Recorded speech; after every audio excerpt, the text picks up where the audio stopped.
예수님이 계시면은 회복되는 것, 어떤 것들이 회복될까요? 몇 가지로 제가 정리를 해봤는데요. 첫째로요, 여러분, 예수님이 계시면 회복되는 것, 첫째가 예수님의 능력이 회복됩니다. 치유의 회복이에요. 치유의 회복. 저는 오늘 본문의 결론 말씀이 너무 좋습니다. 8절 9절 예수께서 이르시되 일어나 내 자리를 들고 걸어가라 하시니 그 사람이 곧 나아서 자리를 들고 걸어가니라.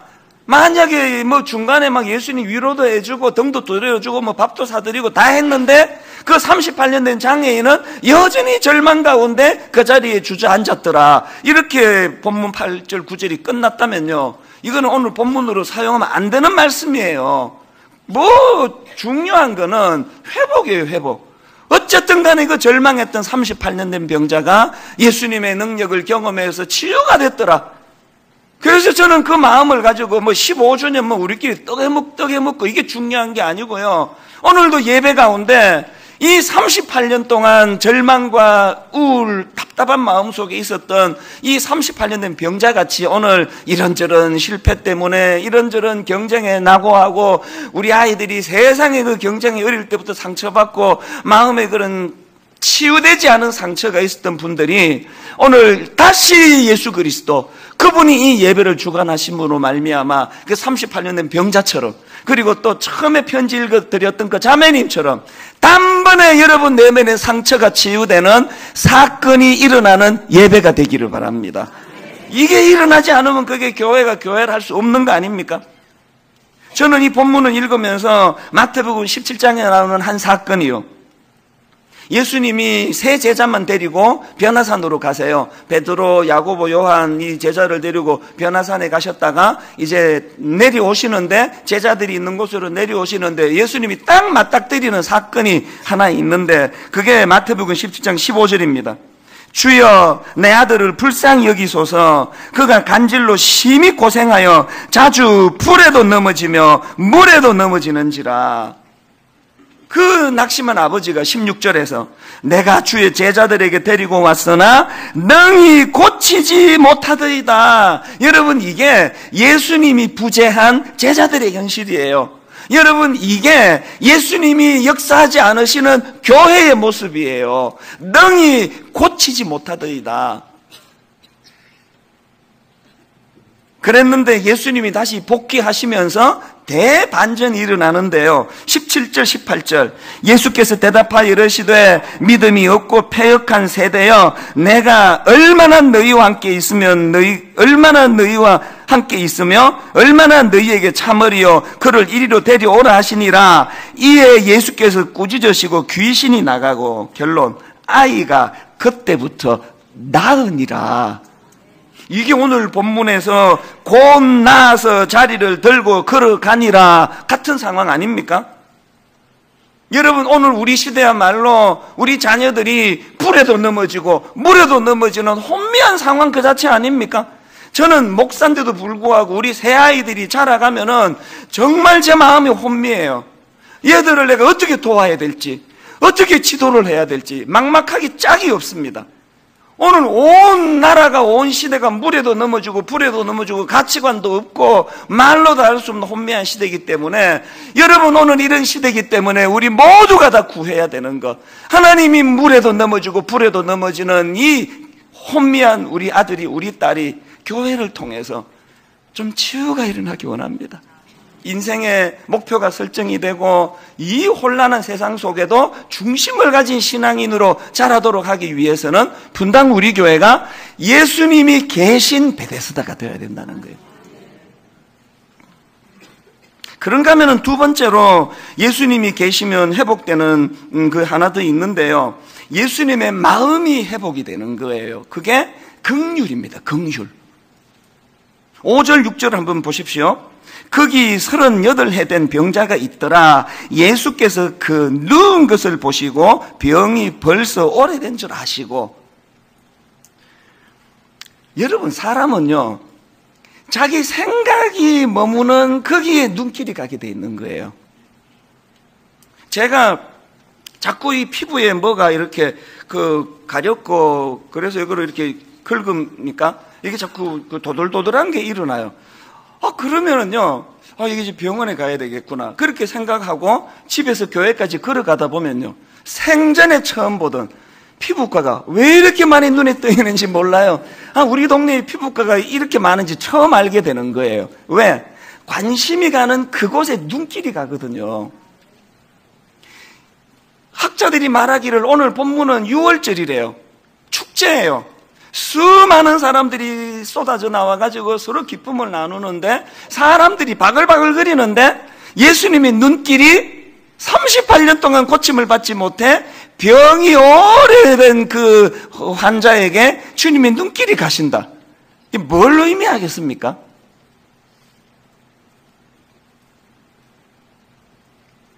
교회 안에 다시 예수 그리스도, 예수님이 회복이 되신다. 그러면 교회가 어디로 눈길이 가야 되는 겁니까? 또 이게 영적인 부분이기 때문에요, 분당 우리 교회가 얼마나 건강한 교회인지, 또 여러분 각자가 저 집사님이 저렇게 열심히 애를 쓰기는 하는데, 그러나 그 내면의 영적인 상태는 아무도 몰라요. 지금 신용을 하는 건지 진짜 가슴이 뜨거운 건지는 아무도 몰라요. 잣대가 하나 있습니다. 예수님이 머무시는 그 눈길, 예수님이 머무시는 그곳에 그 집사님 눈길이 머물면 성령 충만한 거예요. 예수님이 지금 그 수많은 군중들 사이에서 이 가련한, 이 불쌍한, 고침받지 못해 세상에 대해 원망하는, 아무도 나를 도와주는 이가 없습니다 하는 그 한 병자에게 주님의 눈길이 머무셨다면 뭘 반성해야 되는 겁니까? 설교자로서 저는요, 가끔씩 그렇게 상처를 받아요. 지난주에도 그런 일이 있었는데요. 제가 지난주에 그 세월호 유가족, 그 세월호 아이들, 그 PD 수첩을 보니까 어른들의 그 탐심으로 그냥 이 어린 애들이 수학여행 가다가 목숨을 잃었는데, 애들이 그 죽기 전에 나 꿈이 있는데, 난 살고 싶은데, 그 절규를 제가 나누었더니요, 억장이 무너지는 이야기가, 이찬수 목사가 선거운동을 했대요. 선거운동을. 얼마나 낙심이 되든지 오늘날 여러분 이 설교자가 불신당하는 시대. 저는요, 우리 집사람 누구 찍는 거에 대해서도 간섭 안 하는 사람이에요. 자기가 기도하면서 정한 걸 내가 뭐하러 이래라 저래라, 저 딸 누구 찍겠다는 것도 제가 토한다는 사람이에요. 너무나 강단이 불신을 당하는 시대에 대해서 설교할 의욕이 안 생기더라고. 설교할. 어떤 사람은 저보고 진보라 그러고, 어떤 사람은 저보고 보수라 그러고. 15년 동안 내가 내 성향을 한 번이라도 드러냈다면 저는 하나님의 종이 아닙니다. 양심을 걸고 하는 이야기예요. 강단은요, 그 목사 정치 성향 드러내는 데가 아니라고 저는 믿거든요. 신앙의 언어를 선포하는 게, 지난주 설교를 듣고 여러분이 기도하면서 그 후보가 1번이구나, 그 후보가 2번이구나, 그 후보가 3번이구나, 그건 여러분이 결정하는 일이거든요. 강단에서 선포하는 거는 신앙의 언어예요. 예수님의 눈길이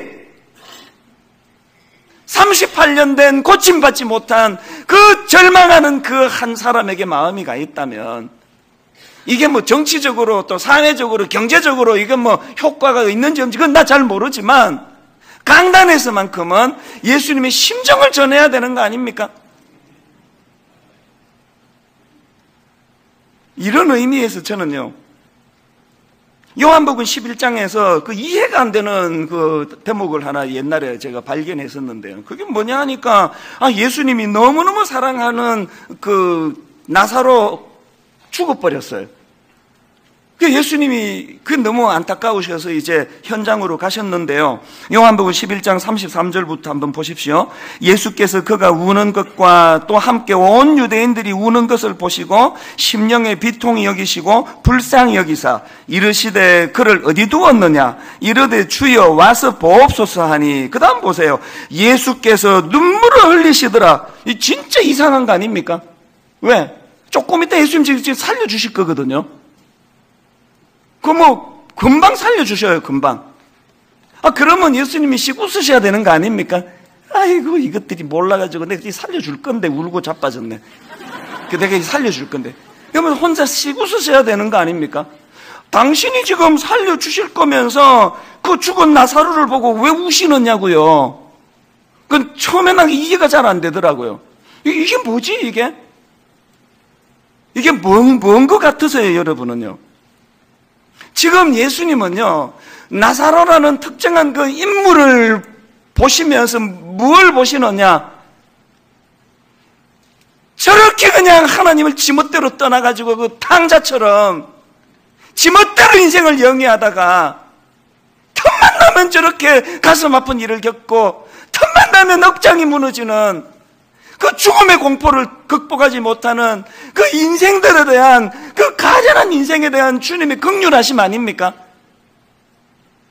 그 주님의 우리를 향하신 그 긍휼하심이 있었기 때문에 나사로를 살려줘야 되겠다. 그 마음이 동기가 생겨나시는 거고, 오늘 저와 여러분을 십자가로 구원해 주시는 십자가의 자리까지 가는 너무 엄청나서 도대체 믿어지지가 않을 정도로 안 믿어지는 그 일을 감행하신 게 그 주님의 긍휼하심 아닙니까? 교회는 그 우리의 상함을, 우리의 아픔을, 그 사랑하는 오빠가 죽고 사랑하는 지인이 죽어 눈물 흘리는 그 인생에 대한 그 애틋한 마음을 갖고 계시는 우리 주님의 긍휼하심. 교회가 이거 빠지면 이게 무슨 교회입니까? 저는 오늘도 꿈꾸어요. 정말 나라를 사랑하는 건강한 진보가 이 안에 많기를 바라고요. 정말 눈물이 있고 따뜻한 보수가 이 안에 있기를 바라고요. 그 진보와 보수가 자기가 옳다고 믿는 그 믿음을 가지고 서로 어떤 때는 경쟁하고 어떤 때는 협력하면서, 왜 우리나라는 이런 일이 좀 잘 안 일어날까요? 예수님이 이 교회에 회복의 은혜가 일어난다면 긍휼이 회복이 돼야 돼. 수많은 그냥 이 부자도 있고 건강하고 뭐 서울대 들어가고 이런 사람한테는 별로 눈 안 줘도 잘 살아요. 오늘도 여기 저 구석진도 울고 있는 분이 계실 거 아닙니까? 3년 동안 교회를 안 나갔다가 지금 처음으로 그 딸이나 교회 가고 싶다 그래서 여기 앉아 있는 어떤 분이 계시다면, 이 교회 왔더니 모두가 다 나 위에 기도해 주는 것 같다고. 그 당신은 진보입니까? 보수입니까? 내 편이네요. 적이네요. 이게 교회입니까? 이게? 여러분, 이게 교회입니까? 예수님이 회복이 되면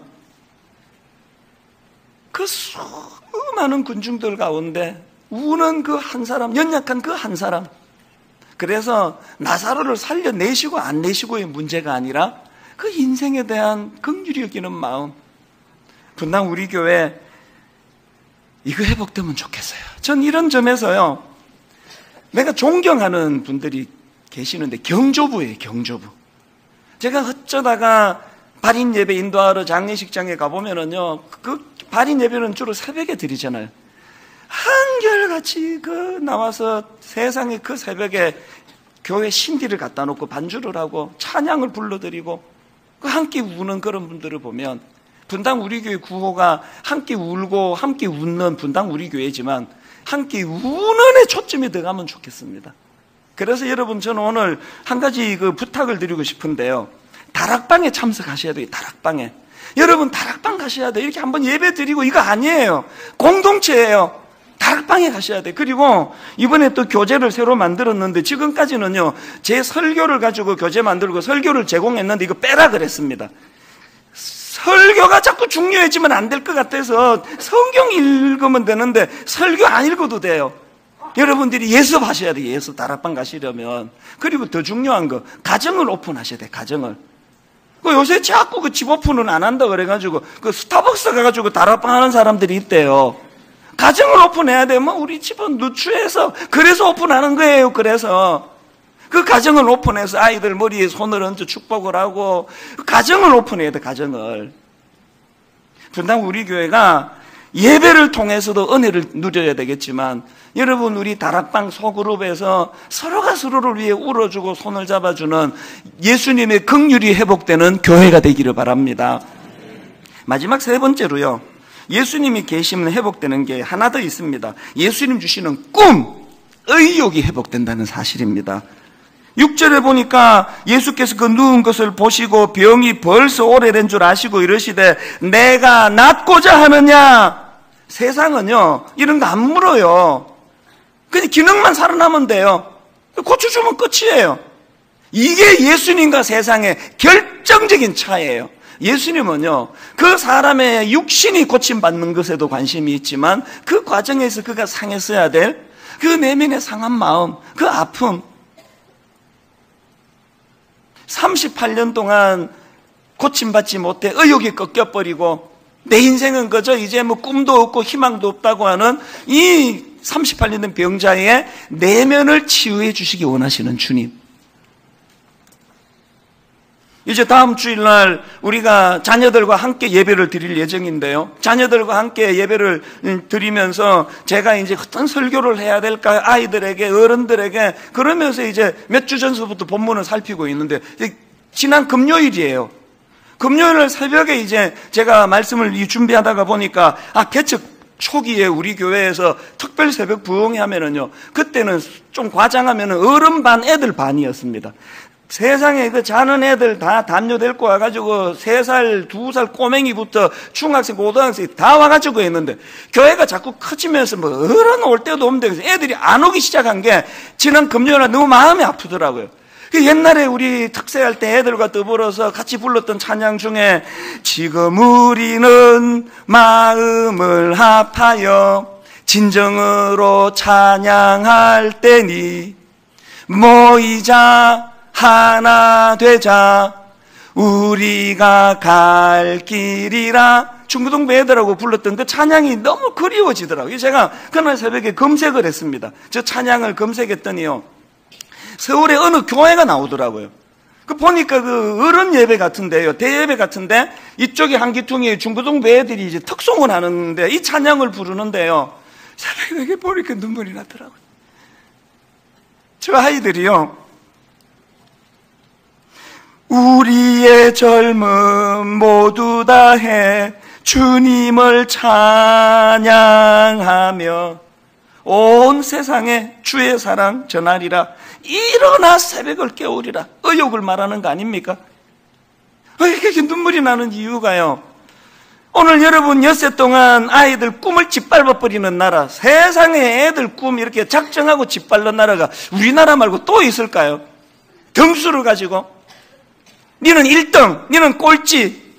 그날 왜 제가 가슴이 먹먹했냐 하니까 화면으로 그 애들 얼굴을 비춰주는데요, 누가 전교 1등 하는지 누가 꼴찌 하는지 아무도 모르겠어요. 1등도 없고 꼴찌도 없고 모두 다 주님 앞에서 일어나 새벽을 깨우리라 꿈을 이야기하고 꿈을 노래하는데, 하나님 다음 주일날 분당 우리 교회에서도 이런 역사가 일어나게 해주시기 원합니다. 여러분 제가 부탁이 하나 있는데요, 다음 주일날 예배 중에 부모님 편지 전달하는 시간이 있습니다.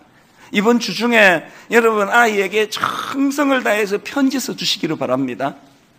프린트로 해가지고 그 애 둘이면은 2장 복사해주고 자 이런 거 말고 한 아이 한 아이 정성을 들여서 그 아이의 마음을 어루만져 주실 수 있도록 그 이번 화요일날 순장반에서 제가 부탁하려고 하는데요, 우리 순장들 보고 좀 헌금 좀 하라 그럴 생각이에요. 모금을 해서 다음 주일날 우리 전체 아이들 한 5,000명 된대요. 이 아이들에게 다 선물을 좀 전하고 싶거든요. 뭐 비싼 건 아니라도. 결론을 맺으려고 합니다.